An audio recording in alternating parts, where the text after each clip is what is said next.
We wanted to answer the question of what was the secret of Silicon Valley, and we ultimately realized is the principle of blitzscaling.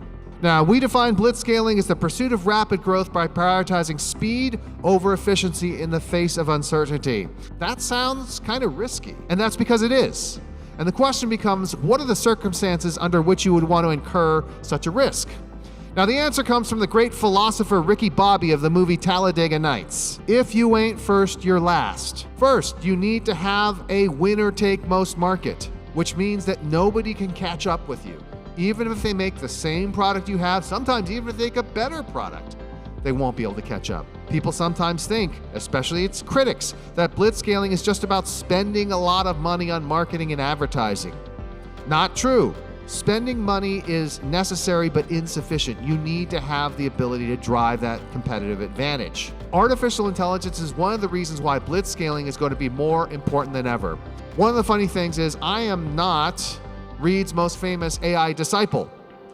That would be this guy, Pope Francis, who recently became the first pope to address the G7, specifically to talk about AI. AI is almost certainly the biggest wave that we are going to experience in our lifetimes. It is going to change everything. We're talking about replacing human brain power with computing power.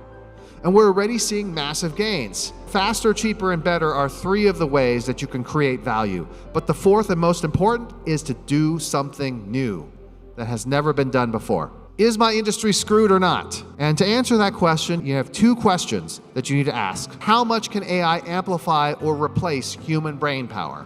The greater the amplification, the bigger the magnitude of the effect, good or bad. But the second one is how elastic is the demand curve? In 10 years, there'll be 1/10 as many lawyers as there are today. If you are in an industry where you have massive ability to amplify your productivity, but your demand curve is inelastic, it's time to start thinking about how you change that. You have to think of AI as an undergrad research assistant. Allow it to do the initial work for you, but then come around at the back end and actually apply your human judgment, the thing that makes you valuable. Right? During the time it took you to debate which approach to take, you could have had AI do all the approaches and just evaluate the actual results. So try things out. With AI, I encourage, especially the entrepreneurs out there, to search out the boring, the annoying, the tedious, and figure out how to take that out of our lives. Because if you do that, you are going to generate value and make money for yourselves.